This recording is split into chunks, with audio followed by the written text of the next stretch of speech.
All right, now we continue with the Bannie Awards nominations. We go towards the male side here a little bit, Bryson. Where do we want to start off here when it comes to some of the men's categories?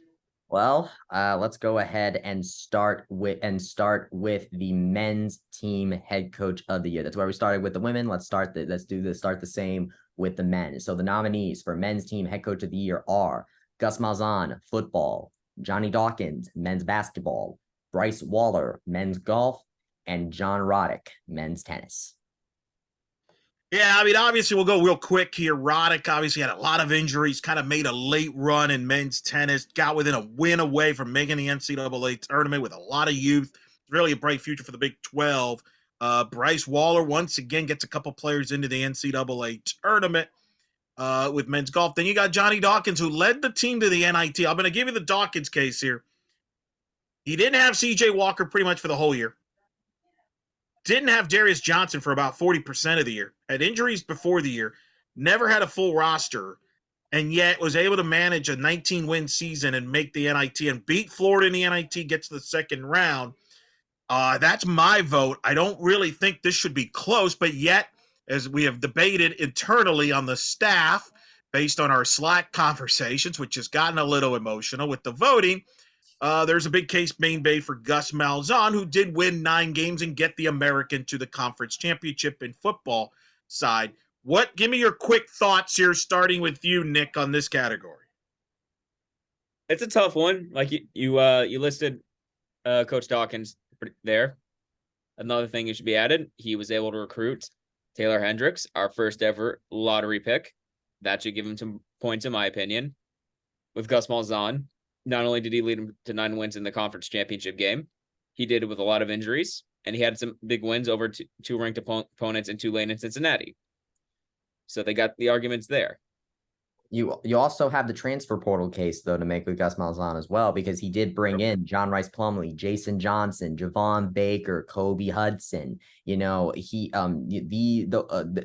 just like Johnny Dawkins, both Gus and Dawkins have done pretty great jobs this For sure. with the Yeah. transfer. What's interesting, I think you could argue the men's basketball is basically similar to 2 years ago when football beat Florida in the Gasparilla Bowl, and Gus won the Bannies that year. I think you can make the case for Dawkins. The argument for Gus is he got him to the conference championship game, had played with 2 quarterbacks basically, get to the championship game. I would go Dawkins. Some would go with Gus. Some might perceive this. I mean, the thing that kind of has me against voting against Gus is the month of November was not very good for football. Right. But at the same time, they were within a win away of a New Year's Six bowl. I think the winner's going to. Yeah. If they had won that game, it'd probably be unanimous. Gus, sure. But I think the winner's going to come out of one of these two, but we'll see. Never know. Bryce Waller did get a couple golfers in tennis. We mentioned the rebuild there as well. Next category, Bryce.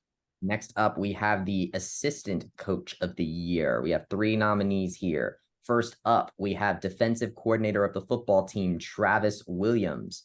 For the baseball team, we have hitting coach who stayed on the staff despite the head coaching change, Ted Tom. And then with the men's basketball team, you have Coach Norris. So Kevin Norris, Kevin Norris, former Miami Hurricane assistant there, helps with the guards, which obviously CJ Kelly and Theo Horton, good production there. That's the case to be made there. Travis, obviously on the defensive side, reigning the defense coordinator, was the winner last year. And then Ted Tom, Nick, was the hitting coach for this historic UCF offense, which shattered the records for single season home runs, single game home runs. I mean, you name it. Yeah. I mean, there's a couple things from the baseball team you can complain about. Hitting is not one of them. That was their biggest strength this year. He was in charge of that. So there you go. That should give some. That's what you need an idea who we're voting for there, Teddy Tom. To really put this into perspective, the previous home run record was sitting at about 78, I think is what it was. This UCF team finished with 109 home runs this year as a team. They're the power, the breakout in power we've seen in some of these hitters has been a sight to behold. And Ted Tom is the one responsible for those sorts of things. When you are able to stay on the staff after a head coaching change, it shows how invaluable you are. Daryl Wyatt, back a few years ago, survived the head coaching change back then from Josh Heupel to Gus Malzahn because of how good those wide receiver groups are. And I think the same thing applies here. There is a reason that this UCF baseball team and Rich Wallace wanted to keep Ted Tom with them, and his expertise with this hitting coach. They want that power to continue going to the Big 12. It's just an asset this program really needs, and they can build off of going from a really good year from that perspective last year. What is next? All right, next up, we have men's breakout athlete of the year. From the football team, RJ Harvey. From the baseball team, catcher Andrew Sundin, catcher and designated hitter. From the men's golf team, we have Luis Carrera. And from the men's tennis team, we have Bogdan Pavel. Well, RJ Harvey was big. I mean, obviously coming back from an injury, blossom. Some argued was maybe the best all-around running back on the roster, really outperformed Bowser. Some would argue that. On the football side, he was tremendous. Andrew Sundin continued his stellar play, added some power. What was it, Bryson? He went from 4 home runs last year to like 16 this year. It's incredible. 5 to 16 home runs. Really, if it wasn't for Ben McCabe, Andrew Sundin would have been the MVP of the team. Would probably be talking about player of the year. Might be talking about him for male athlete of the year. But you know, Ben McCabe. But he had an incredible season for this offense. Was a big part of it, and can always count on him. As Greg Lovelady used to say, you can get out of bed and get a couple of hits, right? So there. But Bryson, give us an idea about Luis Carrera for those that do not know. So Luis Carrera ended up coming on to the scene a couple of years ago, transferred in, and he did not exactly have the best year in his first year as a transfer here.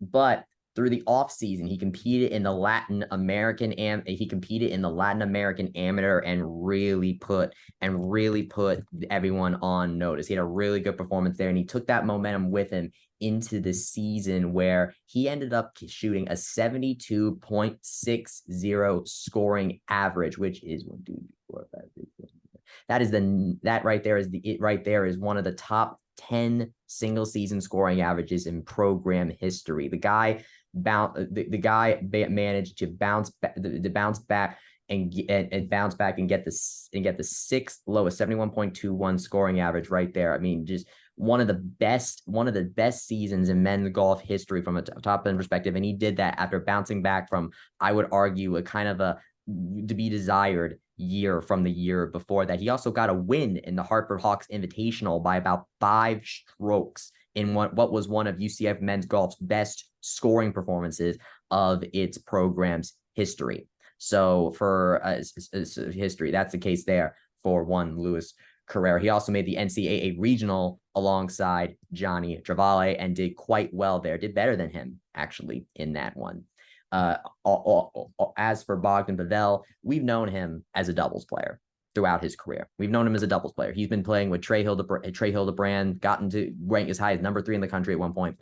This year, though, he really showed what he was capable of in singles play. He was in a team. I remember talking with him. He told me the freshman called him grandpa. He had to fill that leadership on that role on this team as the one senior on it. And he ended up taking that number 1 spot and doing quite well with it. He ended up doing quite well in singles play at singles play. And but he still didn't lax in doubles play. He partnered up with Leighton Cronji and they got to the NCAA men's doubles championship at the USDA national campus and managed to make it pretty solid. You know, they got a couple wins there. So Bogdan Pavel right there, solid breakout for him in the singles play department. And then of course we have Andrew, and then of course you mentioned Andrew Sundin. Nick, you got to see a few baseball games this year. What can you say about watching Andrew Sundin out there? He was so good. Every time I was covering a game, it felt like I was always asking to talk to him. Simple as that. He had a great year. I don't know what else you guys kind of took it. Pretty much, right? Yeah. Had a great year. Performed all the time. He's tremendous and could be the face of this program moving forward into the Big 12. All right, what's next, Bryson? Oh, yeah. Next up, we have Men's Senior of the Year. Here we go. From the men's soccer team, we have Mauricio Villalobos. From the football team, we have Isaiah Bowser and Samuel Jackson. Two entries there for the football team. From the men's tennis team, Bogdan Pavel. From the baseball team, the new home run king, Ben McCabe. And from the men's golf team, Johnny Travali. So we mentioned Bogdan Pavel earlier, men's freshman. All the freshmen on the team called him grandpa. We mentioned him in the last award. So rewind, see what you did there. That's the case for Bogdan Pavel. But Eric, thoughts on Jackson and Bowser? Well, I mean, Jackson was one of the leader on the offensive line. I'll never forget the Navy game. He was the one that would always take the tough questions, would be in the podium.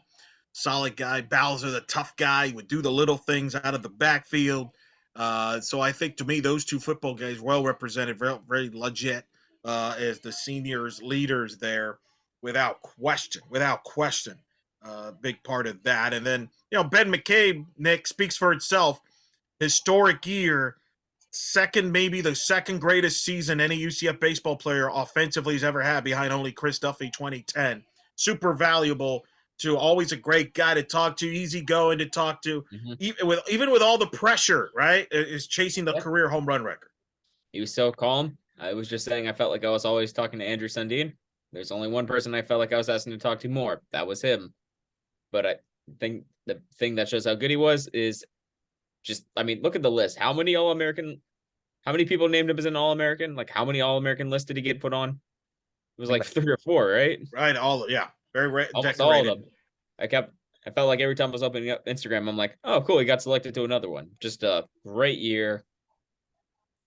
Not only one of the best seniors, one of the best players, period, of this year.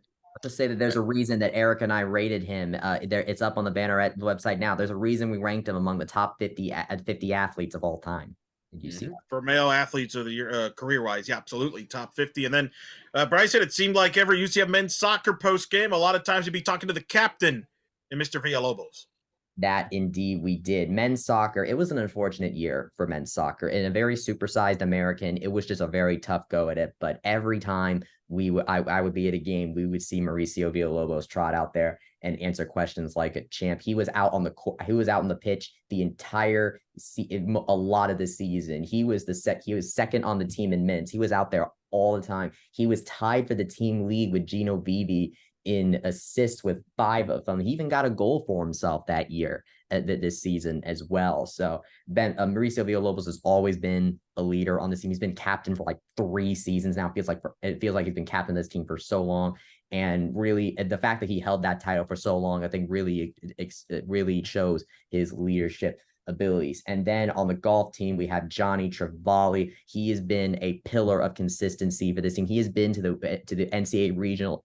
He's been to the NCAA regional now for several seasons in a row, whether it's with the team, for 3 seasons, whether it's with the team or individually. He has been at that NCAA regional, and he ended at his time at UCF. He has the lowest career scoring average in program history with 71.52 career scoring average. The men's golf might have gone through its struggles in getting to the NCAA regional over the course of the last couple of years, but Johnny Travali, he was there, whether it was an individual or with the team. He was there leading the team the entire way, and that is what a senior should do.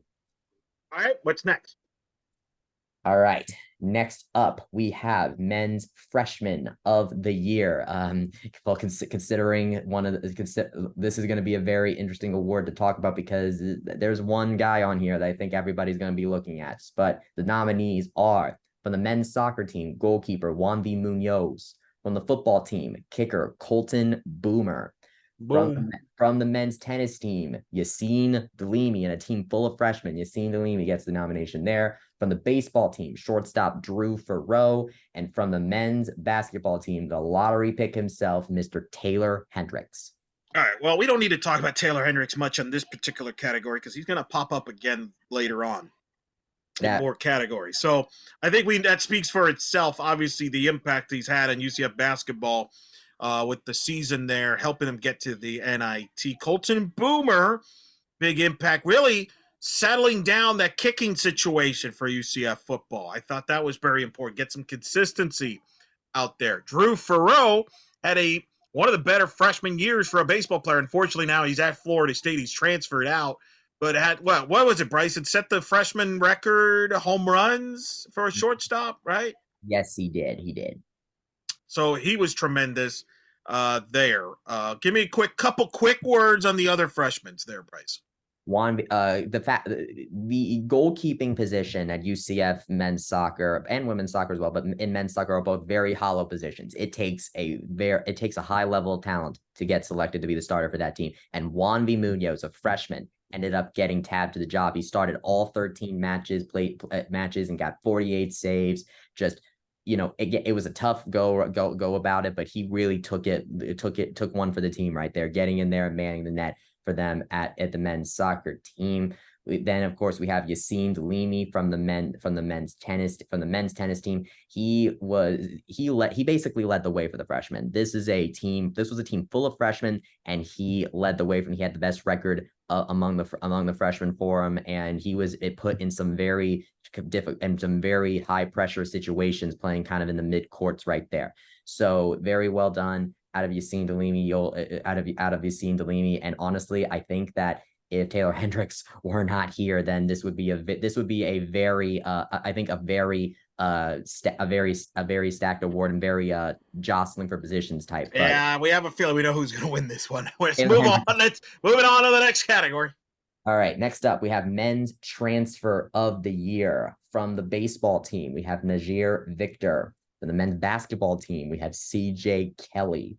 And then from the football team, we have 3 transfers from the football team: John Rice Plumlee, Jason Johnson, and Javon Baker.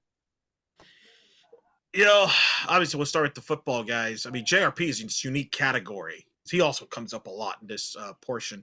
Football and baseball, his contributions there. But Najir Victor was one of the few bright spots in the pitching staff.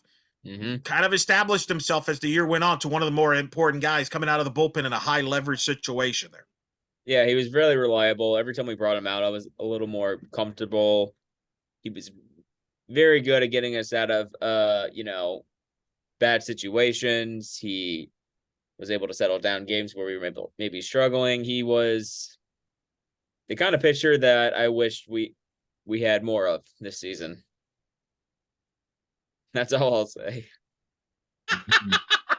Yes, I think you speak for a lot of people there. Bryson, go through the rest of the nominees there. So you mentioned John Rice Plumlee, Jason Johnson from the football team. He ended up he ended up coming in, and he's the type of tackler that I honestly think we haven't seen at UCF for a very long time. He had 129 tackles this year. That's a single season number in the tackles I haven't seen in a good bit here at UCF. Was probably the best defensive player, really, consistency-wise, on that roster. At the end of the day, defensively. Oh yeah, and considering linebacker is a very big position at UCF, I mean, he really filled that adverb. Right, that was a big question mark going into the season. Absolutely. Yes. Then you have Javon Baker, and for me, I think the big standout moment for Javon this year, 56 receptions for 796 yards, 5 touchdowns. I think the big thing for him was that one catch that he had in the War on I-4. I still remember that one that helped open the door for the Holy Holler on that one drop. I would argue it's actually a better catch and a more important catch than the Holler one, because without that catch, the Holler play doesn't happen. Plus, UCF was in position there anyway. But yeah, that was impressive. Yeah, big catch. But yeah, he ended up leading the team there. But he really was ended up becoming a team leader in that first year in that first season when it comes to receiving yards. He even ended up outdoing Ryan O'Keefe in that department. So very key transfer there for the football team. And then we have CJ Kelly. I mean, in a roster that was full of transfers, we thought that the guards were looking pretty solid, but then Darius Johnson got hurt, and we see CJ Kelly just absolutely go ham. We saw him get 30 points against East Carolina, Florida, that Florida NIT match, just absolutely killed. Well, go back to the SMU match in the quarter game. I keep calling it match, jeez. Quarterfinal match, first round against in the American, where he ran the offense went through him. He ran the offense. He was not a point guard when he came here. He kind of converted into one because of the injury to Darius Johnson. Johnny Dawkins said so he could play the point and play the two by the time he was down here, and he was as clutch as it gets. I think he was arguably at times the best player on the court, definitely a second best player. He was an unsung hero for this basketball team, no doubt. All right. So there we go. So that you got none of these guys, by the way, played two sports like John Rice Plumlee, which we'll get into more as this goes develops. Next up to our next award, we have the men's game of the year. This is another one where we kind of have a favorite emerging, but there have been some really good games out of the men's teams this year. From the football team, we have the Cincinnati homecoming win. Also from football, the Tulane win, the Tulane victory. From the baseball team, you have their first game of their sweep against Clemson, where they won 4-2. Then also from baseball, you had the 8 home run slugfest of North Florida, where they broke the team record right there. They broke the team home run record in that game right there. And then men's basketball, you have the double overtime thriller against Penny Hardaway and the Memphis Tigers. Nick, you were at the baseball game against North Florida where they set the record for single season home runs and the individual home run record. Mm-hmm. What's your thought? What do you reflect from that game? The most fun I've ever had at a UCF baseball game. It was nonstop entertainment. I was watching. I remember we were texting. We were like, "Oh my gosh, they could break this record. Oh hey, they broke the record. Oh wait, they can break another one." It was just constant action. It was fun. It was a game I was so happy that I got to be at. Simple as that. Meanwhile, they also had that game 1 against Clemson, though. I mean, look, in the baseball season, that was really, really rough. That sweep against Clemson, I think, really put a lot of wind in this baseball team's sails. And it all started with that game 1. UCF gets up ahead. It gets up ahead in the second inning, 2-0. Clemson's able to make their way back with a run in the third and then a run in the fifth. And then in the top of the 9th inning, UCF ends up getting to get. Well, I remember the game got suspended to the next day because of weather. Yes. So they kept off in the 9th inning. UCF Plumlee led off that inning. They would come back and win that game. They would score 2 in that inning, win it 4-2, and set the tone for a sweep over Clemson, which we thought was going to take this team off to a special, different year. Unfortunately, that was not the case. That's now football. It was quite the game.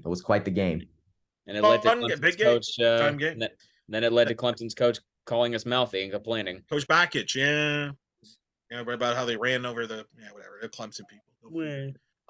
Couple football games of note there. You mentioned Cincinnati. That was a big game.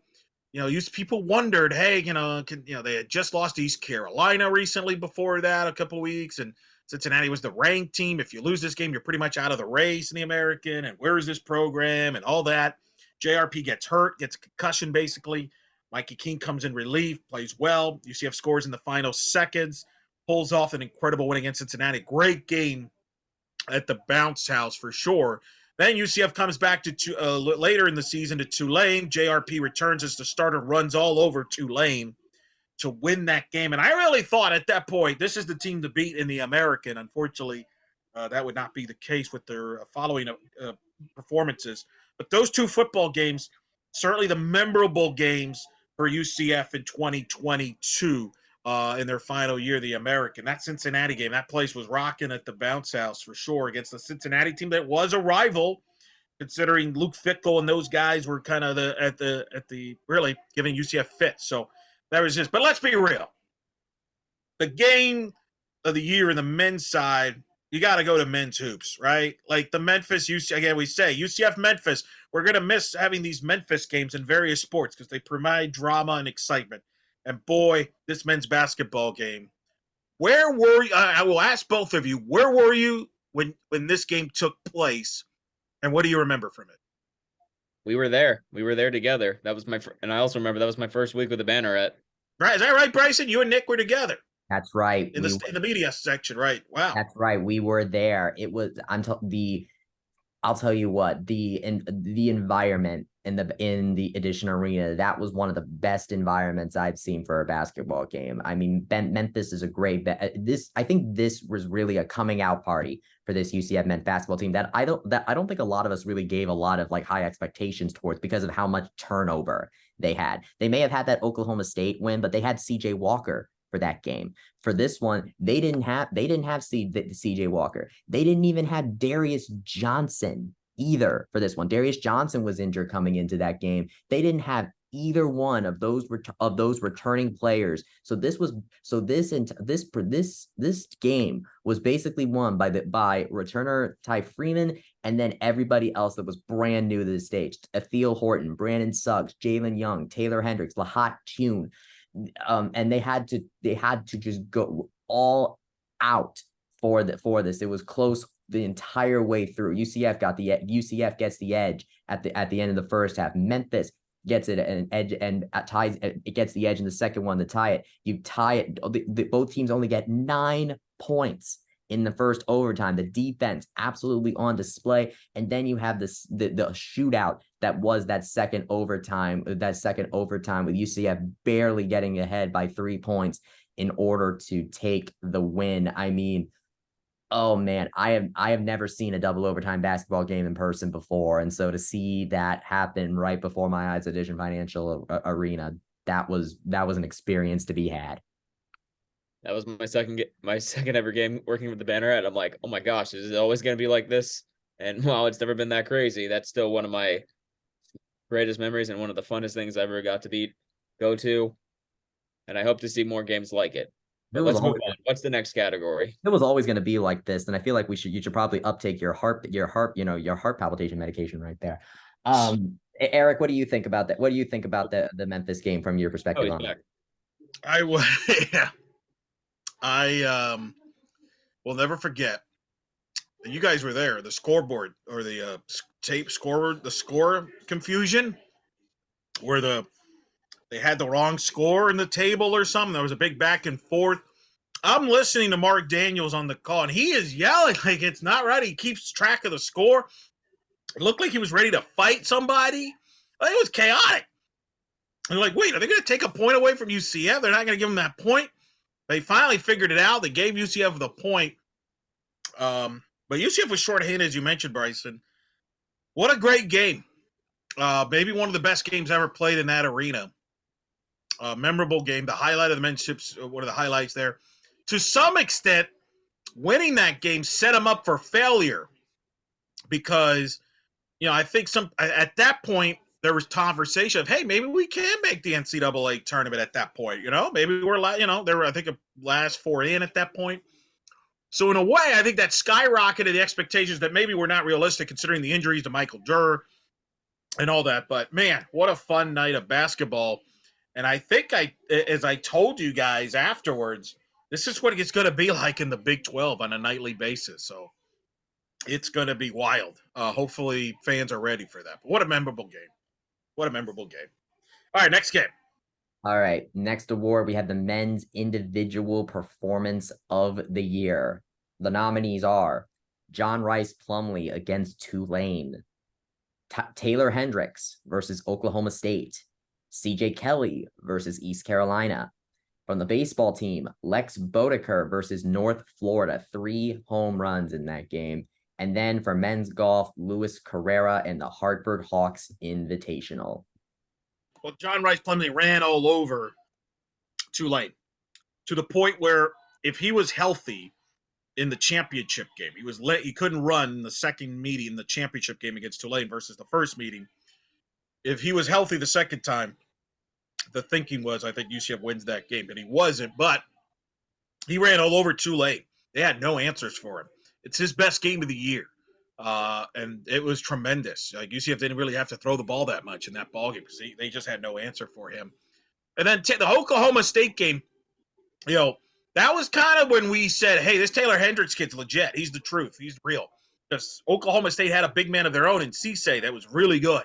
And Hendricks led that comeback. UCF was down double digits, came back, won the game in overtime. It was a big part of that. CJ Kelly was fantastic in the ECU game, took over that game. got hot, scored 30 points to help them win that game up in against the Pirates. Nick, you were there for the Lex Bodeker game against UNF. Describe that Lex Bodeker performance. I don't want to say, by the time he hit the third one, I'm going to be honest, I wasn't surprised anymore. He was just so dominant that game. But at the same time, it's just like, it is surprising because it's like, I mean, it's hitting a home run is one of the hardest things to do in sports. So to do it 3 times is just incredible. And I think even he had lost for words when we asked him about it after the game. Like, he had trouble just describing it. Even he couldn't believe it. It was a nice tied the single game record, right? Tied the single game record. He tied the home single home game runs record as well. 3 homers. Part of a night tied the where single UCF game said record and would eventually be a key contributor in tying the overall, or excuse me, broke the single game team record, and of course also broking the single season record as well. Talk about Bryson, the Carrera individual performance. So we mentioned Carrera earlier, breakout year for him, but I would argue that from a UCF perspective, because he did have that Latin American amateur performance behind him. As far as a UCF performance goes, his coming out party was the Hartford Hawks Invitational. UCF has been playing in that Invitational for years now and has quite thoroughly dominated in it. But Luis Carrera came in there and he ended up shooting a 16 under par 200 in order to win that invitational. I'm pretty sure that's like right there with some of the best 54-hole performances in UCF history right there. That ties actually for the lowest 54-hole score performance right there. Luis Carrera's 16 under par 200 to win that game. He won by 5 strokes, 16 under par. So in a tournament where UCF just thoroughly dominated, Luis Carrera just dominated the entire field statistically as well. So I would argue one of his most defining performances here in his 2 seasons with UCF. But we have one more men's basketball performance to talk about. Eric, CJ Kelly's 30-point game. Yeah, I mentioned that earlier. He took over that ECU game, got hot, scored 30 points. Really was the difference there to them beating the East Carolina and winning that game. So that was a tremendous performance there. Let's go to the next category. Next up, male athlete of the year. This is a very, honestly, Eric and I were talking about this before the show, that this is one of the more stacked male athlete of the year categories that I think that we've had in a while for a couple of reasons, but we'll get to it. So the nominees are, for the men's soccer team, Luca Dorado. From the football team and the baseball team, John Rice Plumlee. For the men's basketball team, Taylor Hendricks. From the baseball team, Ben McCabe. From the men's tennis team, Bogdan Pavel. And for the men's golf team, Luis Carrera. We mentioned Luis Carrera and Bogdan Pavel several times throughout the show. I think we've really kind of gone through their stories to this point, but we've really been saving him for this moment. So, Eric, tell us about Taylor Hendricks. Historic freshman, obviously could do it all, could shoot from the perimeter, score from the field, best pro prospect. Think of how many pro prospects we saw at the UCF games this year. I remember the Houston game with Jarris Walker and Hendricks. As it turns out, we got to see 2 top 10 picks play on that court, plus Marcus Sasser for Houston was a 25th pick in the draft. But the guy, easygoing, had some of the best blocks of the year, which, talk about play of the year, we'll get to with his block against Florida, but he had a great block against Wichita State to win a game, help win a game. Great, good rebounder, could score, could be a double-double guy, could score from a lot of places. The best freshman UCF basketball player probably ever is really what his legacy, and his legacy is still to be determined. He's the first UCF player ever to be drafted in the first round, first UCF basketball player to be drafted in the lottery. That's where his legacy will go moving forward as he's with the Utah Jazz. We'll see how his pro career is, but he has certainly set a standard there to help UCF basketball, maybe open some doors for future recruits to come here because, hey, I can come to UCF and be a lottery guy. Again, help them get to the NIT and postseason, which is interesting about this category because you got John Rice Plumlee, who played both football and baseball, was the quarterback on a UCF team that went to a bowl game, won 9 games, he started the majority of those games, was the leading, set the school record per single season rushing for a quarterback. Then comes over and wins the starting center field job and is the center fielder the whole year and has a strong year for this baseball team, part of this historic offense on the baseball side. How many people could say that? That's tremendous. But then you got Ben McCabe, who was an All-American, second best season ever by any UCF baseball player, 19 home runs, too short from Chris Duffy's record in 2010, set the career home run record. And what's fascinating is he's actually the most decorated player of this whole nominees here. He's the only All-American of these candidates, which people may not remember that. So it's so fascinating because Hendricks is going to get a lot of votes and might win this because of recency bias. The NFL, the NBA draft, I think will influence a lot of that. But I will remind people he did not necessarily win the rookie. He didn't even win the Rookie of the Year in the American, a freshman. That went to Walker. I know people were upset about it. They felt he got robbed. Whatever. You saw why Walker got, he was pretty good too. But the one thing that's interesting about McCabe is he's the All-American. And then Luca Dorado was the goal scorer for this men's soccer team. And if they would have had a better season, he would be talked about for Male Athlete of the Year. Let me ask you this, Nick. Give me your thoughts on McCabe and Plumlee, because you saw Plumlee from the baseball perspective and actually saw him as well playing quarterback. And then obviously McCabe. Well, with JRP, I mean, I think the fact that he was a huge star on two different teams, like I know you think Taylor Hendricks is going to get it, but I think the fact that JRP was a huge factor on two teams could give him some points for our fans. Watching him in baseball, like I would argue he had more impact on the baseball team than he did on the football team. I'm trying to remember his exact stat, but I'm pretty sure he had an over 300 batting average. He had some clutch hits, and he was one of the better offensive players. And every time he got on the base, I felt very comfortable because we know he's fast. He was a guy you could rely on stealing some bases, and not to mention when he was in the outfield, he made some incredible catches. Ones I can't describe it, and if I tried to, I wouldn't be doing them justice. All I can say is go look him up. But the best baseball player was Ben McCabe, and we're talking about drafting. The MLB draft's coming up soon. I'm expecting to hear that man's name get called soon. I think he'll be where that'll be. I don't know if I can predict that. Go ahead. One other factor from Ben McCabe that I think is overlooked is he came back to the catcher position after not really playing catcher a lot the previous season because of an injury. The injury allowed it still. He was able to hit. He was still able to do that, but he was not able to catch. And so he comes back to catching for the first time in a good while. And he was ranked as one of the top catchers in collegiate baseball by D1 baseball. I think it was at number 5 at one point, number 5 catcher in the country, something like that. And in a team of home run hitters, Ben McCabe was the home run hitter of home run hitters, to the point where he is now the new all-time home run king. And just so everyone is, and just to dispel the argument of, oh, he had an extra season because of the COVID year. If you eliminate the COVID year, he still would have won it. He still would have been the home run king by like 4, right? Like 4. He still would have like convincingly beaten Chris Duffy in terms of home runs. So I think this is a fascinating debate here, because you have Hendricks, probably, is the best talent, team success. I mean, how do the fans, some people think, like I do, that the NIT, that is team success. 19 wins NIT. Some look at it as a disappointment. I don't know. Then you've got JRP, helped UCF to a bowl game. You have him winning record with baseball, but now no postseason there. Dorado, Bryson, was by 11 goals, among the nation's leaders. He would probably be the front runner for this if men's soccer would have had a better year. But as you mentioned earlier, at a supersized American conference, a great way to describe it, was the top 3 league in the sport, and they just they were just not consistent enough. They didn't make the NCAA.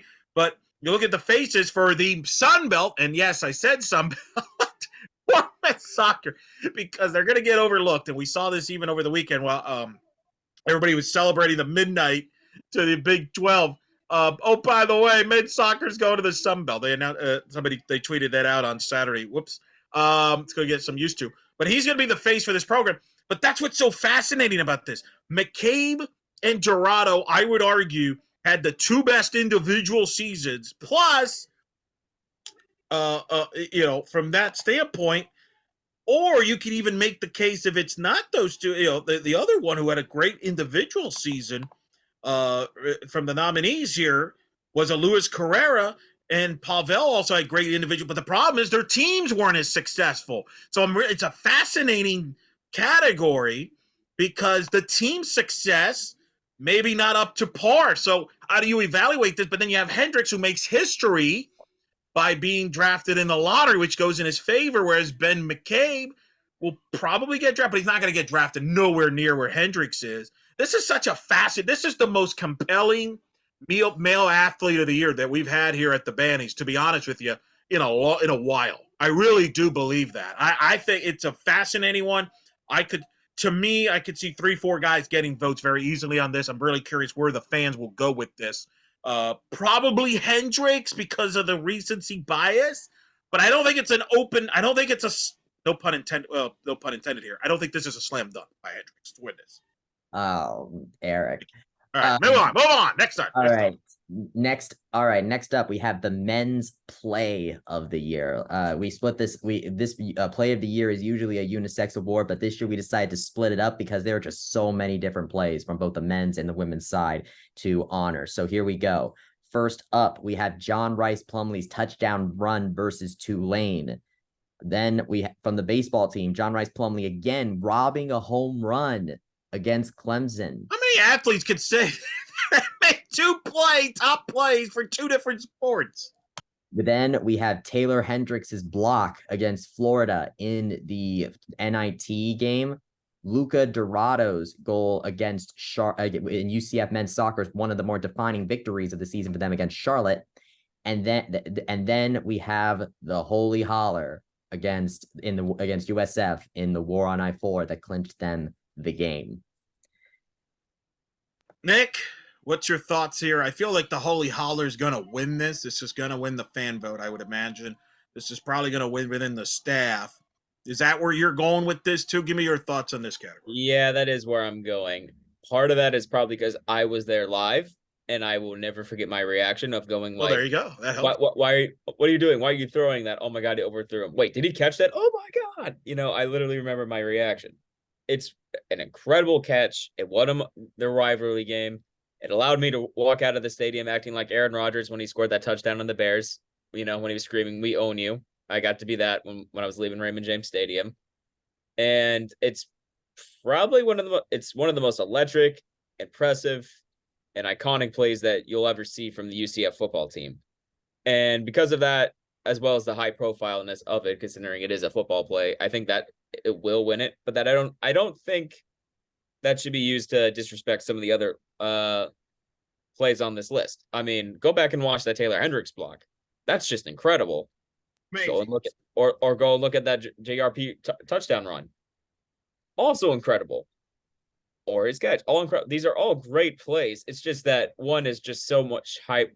It's just on a higher profile, and in my mind, just a little more impressive because, I mean, if that thrower, his foot is just an inch off, that's not a touchdown. And because of that, I think that's why I'm picking it, and I think that's why most people are going to pick it too.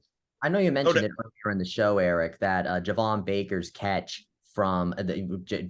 might have been the more crucial play of that drive, but I honestly think that the most athletic play, the Holy Holler, I think is still the more athletic play of the two, because you had to have, there were two things that Alec Holler had to do there. There was the one-handed catch that was going out of bounds, and then he had to be able to just drag his toes in bounds in order for it to be a touchdown. And that was so close from being ruled an incomplete pass because his knee was so close to hitting the ground out of bounds. I mean, say what you will about that Javon Baker catch, but the Holy Holler, I think, was just a more athletic play of the two. And like Nick said, no disrespect to all the other catches. I mean, John Rice Plumlee, he got 2 plays on here. I think that's an honor in and of itself. But Taylor Hendricks' block helped them win that game.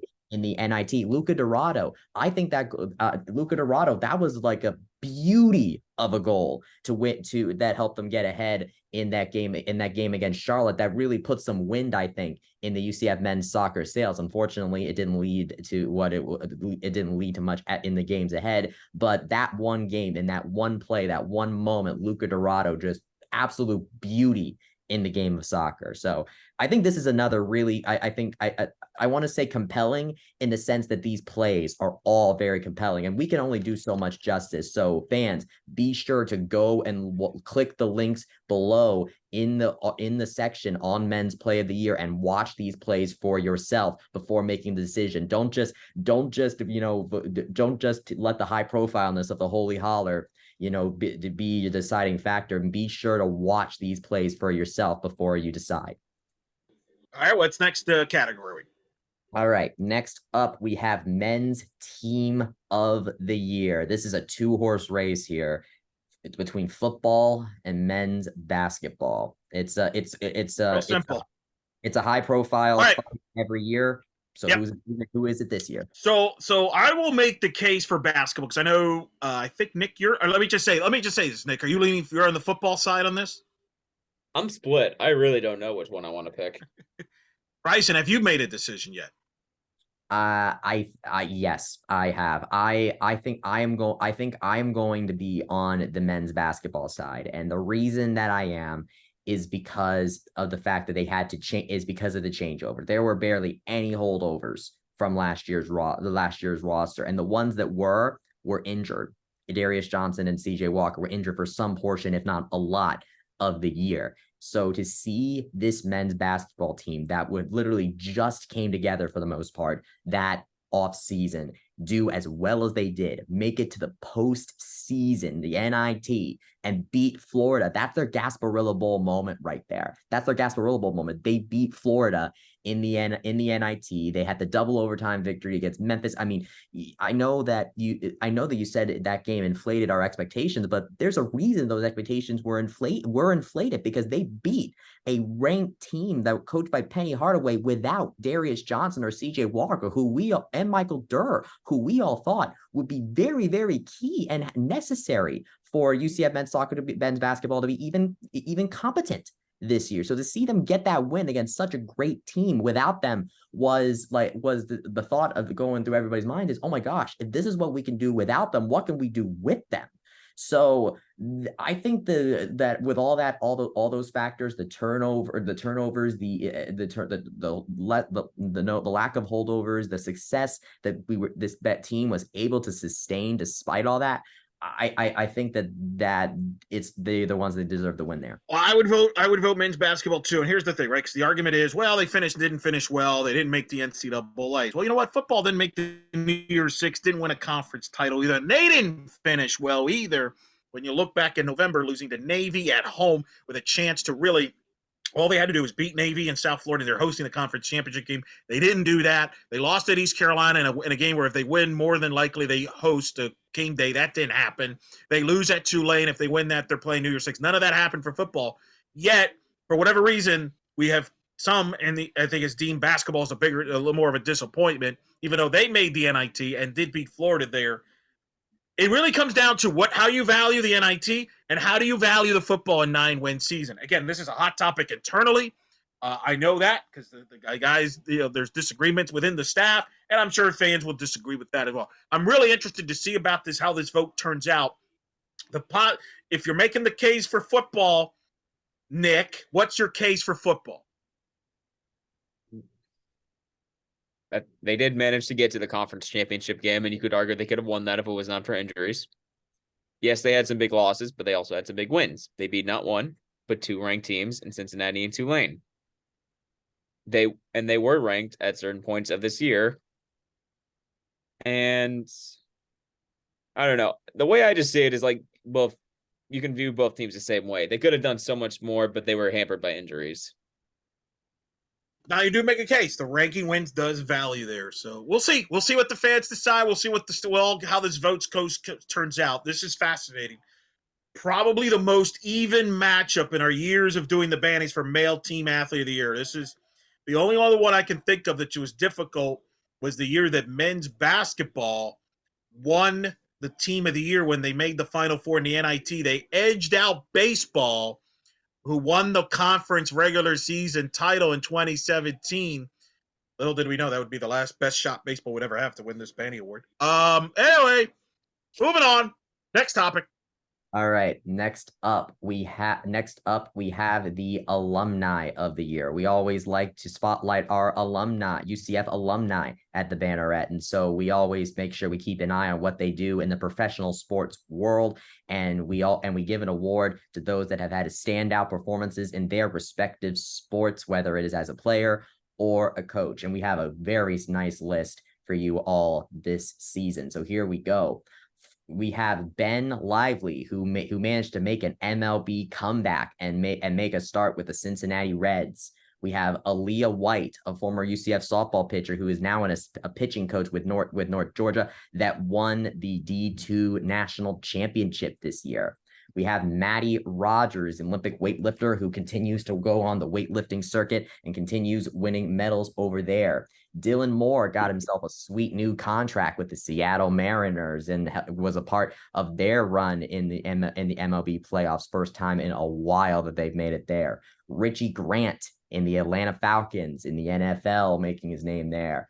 Latavius Murray continues in an NFL where running back careers are so short. He continues to hang on going with the Saints, and then get signed later. The length of his career is amazing, and he got inducted into the UCF Athletics Hall of Fame. I mean, I didn't think we'd have a UCF Hall of Famer in an alumni of the year, but look at that. We have Gabe Davis. His achievements with the Buffalo Bills need no introduction right there. And then Sean Johnson, who has now has a deal with Toronto FC, and he is currently playing with Team USA in the CONCACAF Gold Cup. It's a stacked list. Well, not only that, remember last November, Sean Johnson was on the U.S. national team roster that was in the World Cup in Qatar. First UCF alum to ever be part of a World Cup on the men's side. That's why he has my vote. I have a feeling he's the favorite to win this. Nick, anything you want to add here to any of the categories before we move on? I mean, you kind of nailed it there. He has my vote too, because he didn't play in the World Cup, but it's the World Cup. It's where the best of the best go. And just to get there is a huge achievement and something a lot of guys take pride in. And I followed the U.S. national team very religiously. And I remember a lot of people who didn't even think he would be on it. We all thought it was going to be Zach Steffen, but he makes it. And then afterwards, he still goes. I mean, just a few days ago before we were recording this, he recorded a shutout in the Gold Cup, and tonight they just won 6-0, so they're moving on. So he keeps showing up. I mean, he's at it. How old is he? He's like mid-30s, right? He's been playing in the MLS for early mid-30s, right? Yeah, he's at an age where 14 season in the MLS, yeah. Right. Well, he's at an age where a lot of guys wouldn't be given the time of day by the national team, but he keeps going because he's just so talented. But 34. He's 34. He's 34. Yeah, a lot of guys their national team career is over by that age. He's still going, and it looks like he's still got a lot of years left in him. And it's just the fact that he was good enough to be selected at the World Cup. Who knows if we ever see something like that again? That's why he's got my vote. You can make the argument from a UCF soccer alum, him and Winston DeBose, UCF Athletic Hall of Famer, who's also in the Florida Sports Hall of Fame, probably the two best pro careers coming out of UCF from a soccer standpoint, from what they've accomplished internationally and professionally. It's a little tease here. We're doing the male top 100 rankings list right now on blackandgoldbanneret.com.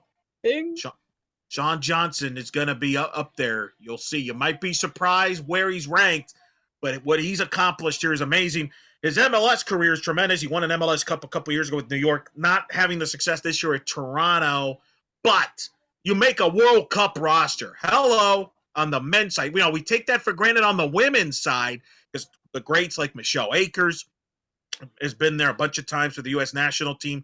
Even this year's Women's World Cup, UCF alums are well represented with Kanya Plummer for the Jamaican national team, Kathy Sousa on the Brazilian national team, even Coach Shahidek on the U.S. national team staff, et cetera, et cetera. We don't have that on the men's side. So I think Sean Johnson, tremendous there.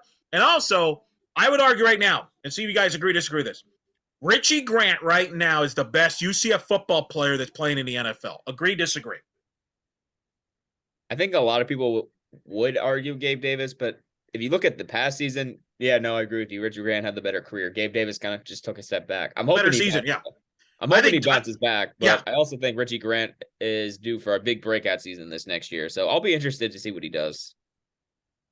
I think I would agree with you on that. Gabe Davis, I think a big thing with him is that Gabe really got a lot of buzz after his record-breaking playoff game, 4 touchdowns. 100%. Again, 100%. That's what it which is. is a really great game, by the way. Like really, really great game. But you can also kind of factor in that he really took advantage of a bad pass defense in that one. Hey, beat up on Mike Hughes, or buddy, teammate there, UCF. Holy mackerel. That was a couple years ago, by the way, in that Chiefs game.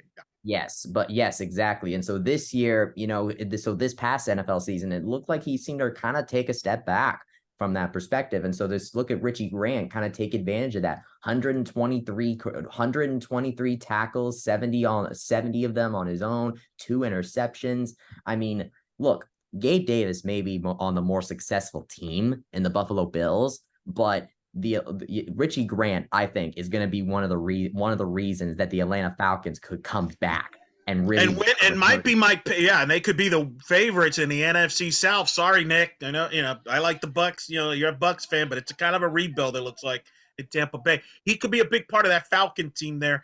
Again, top 100 male athletes going on right now on blackandgoldbanneret.com. You can make the case Richie Grant's the greatest defensive back in UCF football history when it's all said and done. That's how. I mean, he's off to a fantastic. I think there's some Pro Bowls ahead of him. Anyway, we that's our alumni conversation. And by the way, shout out to Aaliyah White, pitching coach, North Georgia, win the national title. That's a good start to a coaching career. Her and Chad Mottola, who's been previously nominated in this category, who probably should be nominated here, could be nominated next year, depending how the Rays finish this year. Mottola's got the top offense in Major League Baseball, but Aaliyah White led North Georgia, one of the best pitching staffs in the country, to a national title. All right, Bryson, what's next? All right, next up, we have the comeback player of the year. We always like to spotlight players who have had to overcome adversity in order to succeed in UCF sports. So here we go. We have RJ Harvey, who ever since he arrived at UCF, it feels like he's been recovering from injury, and he finally had his breakout season this year with the football team. For the women's soccer team, you have Mia Asenjo, who was out her entire true freshman season. She had to take a medical red shirt, and she went on to be named to the all-conference rookie team in the Americans. For the women's tennis team, you have Anique Kattenberg. Anique Kattenberg injured her leg early on last year and had not seen game action for a very long time until her team needed her to step up when everyone else on the team got hurt. She took up the court number 6 spot and did extremely well to help earn some points for the women's tennis team to keep them above 500. 500. You have Bogdan Pavel, who had a wrist injury this fall and came back to have it one of his best singles dual match seasons and get back to the NCAA men's doubles championship with a new partner in Leighton Cronji. And then you have the baseball team's Nick Romano, who has been out a majority of the past 2 seasons. And despite the struggles of the men's baseball team this year, Nick Romano was able to put together that full season and join a baseball team that was one of the best hitting that we have seen. He hit a .319 batting average this season. Nick Romano did, with 10 home runs, 41 RBIs.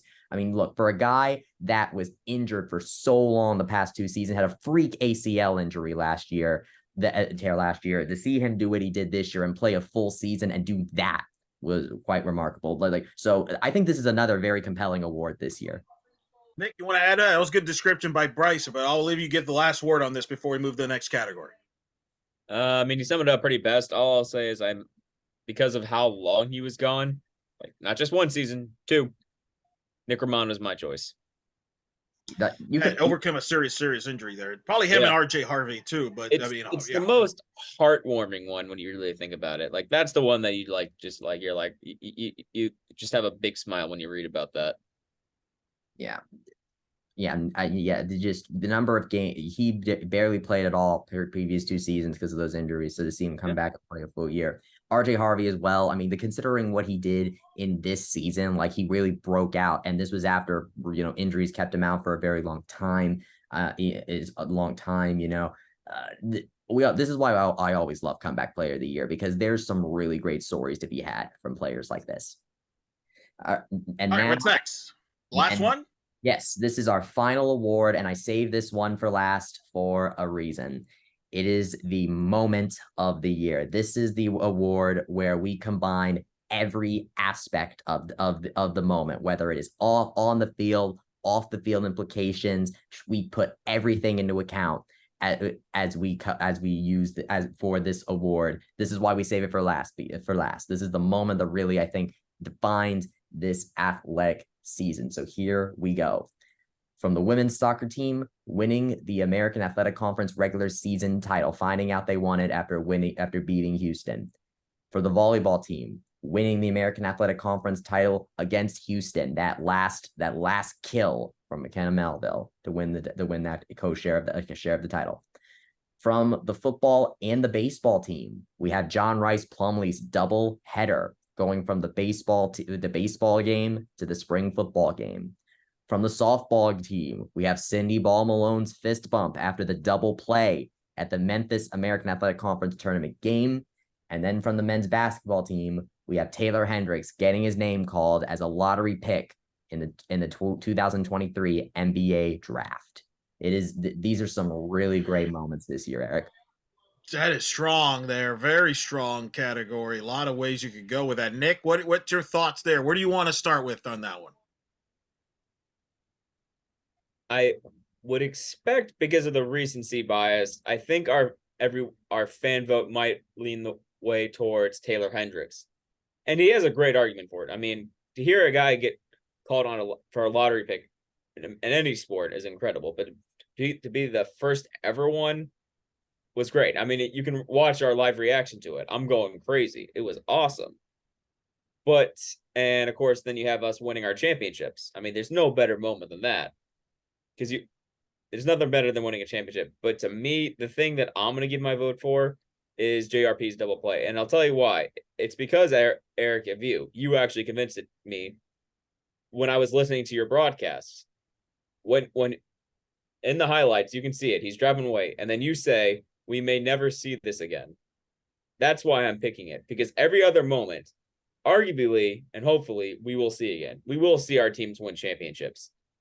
Hopefully, we're going to see more lottery picks. Will we ever see a player play a baseball game, leave, and go play spring football? I don't think we're ever going to see that again. That is a once in a lifetime thing right there, and that's why I'm picking it. Wow, that's pure pressure on me there. So I think you spoke very well. The volleyball one, I want to add some context to that. Obviously, they didn't win the automatic bid. They did share the title. They won that point. Obviously, Bryson, would you agree with this? What adds to that moment is the celebration, because it turns out, obviously, it's McKenna's last match at home. It's Amber Olsen's last moment at home as well among the seniors, too. That's what it meant, and it just an unbelievable match.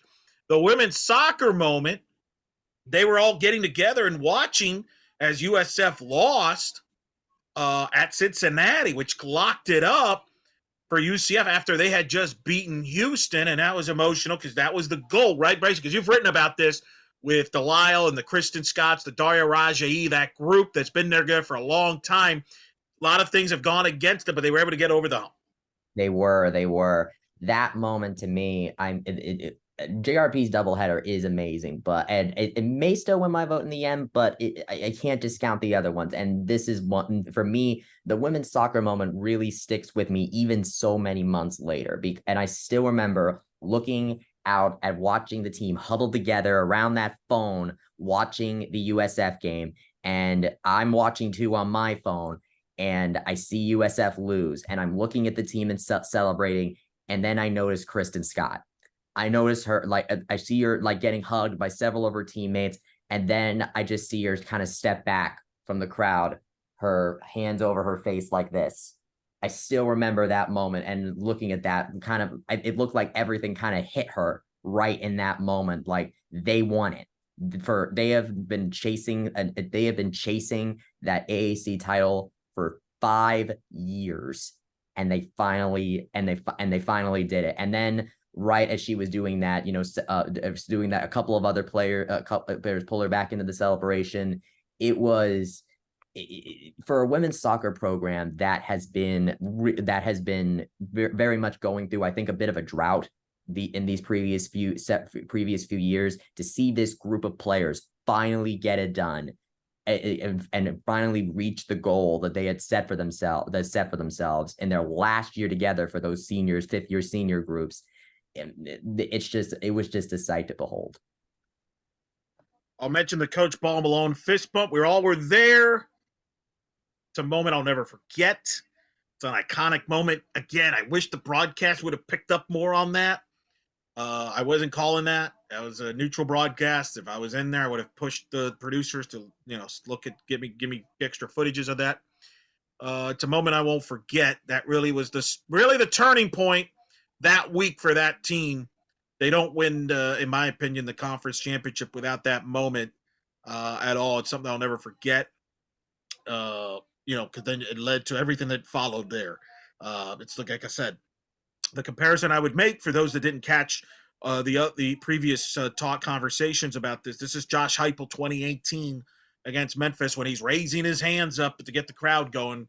Help change the momentum of that game. It was the same thing here with Coach Ball Malone. That's why I think she's kind of legendary already, to be honest. I think she's the best coach on campus. But it was a big turning point. But bam, Nick, really, my kid making a great case using my own words here, Bryson.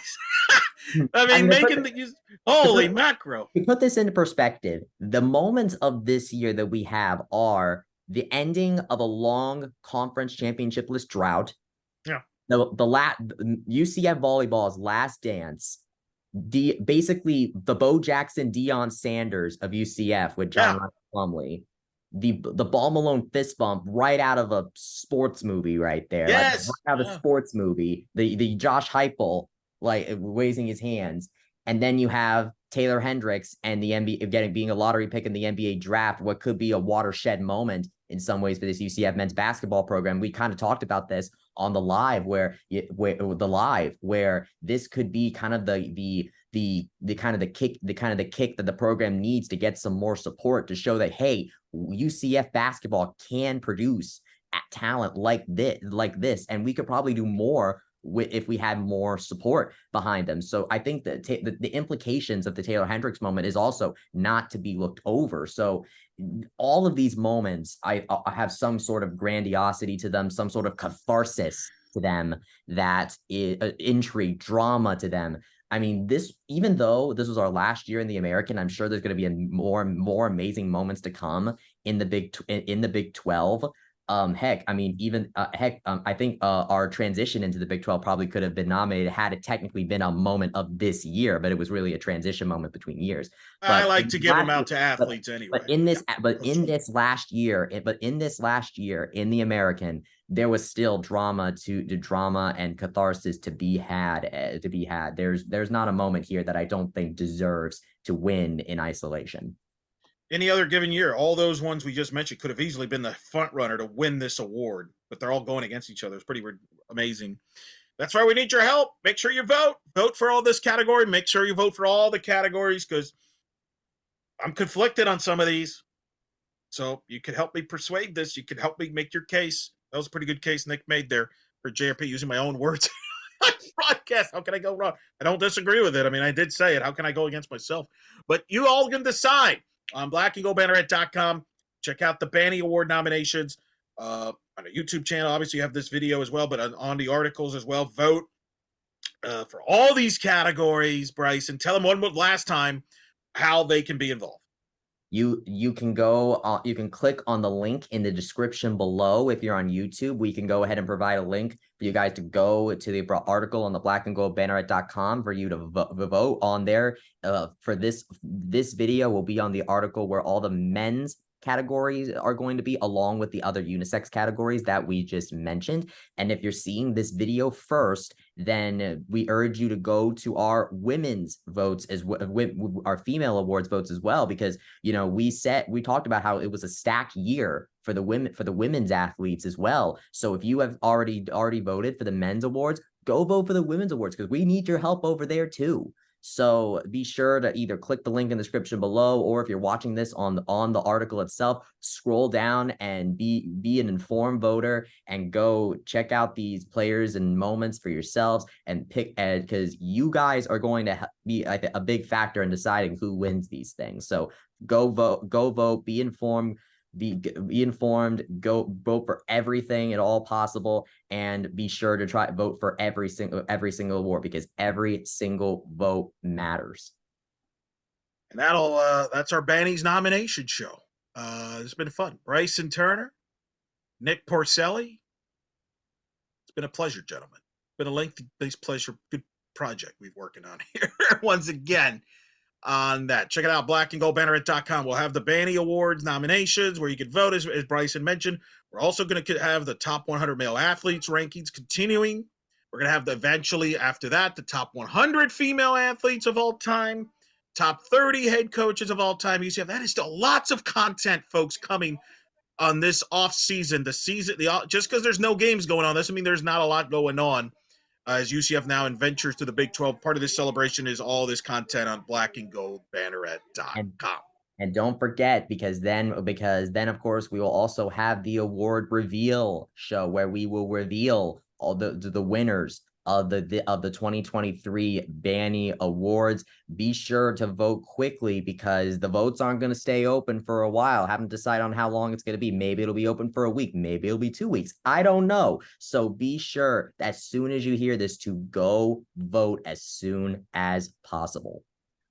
Fantastic. Well, that'll do it for these Bannies Awards for Bryson Turner and Nick Porcelli. I'm Eric Lopez.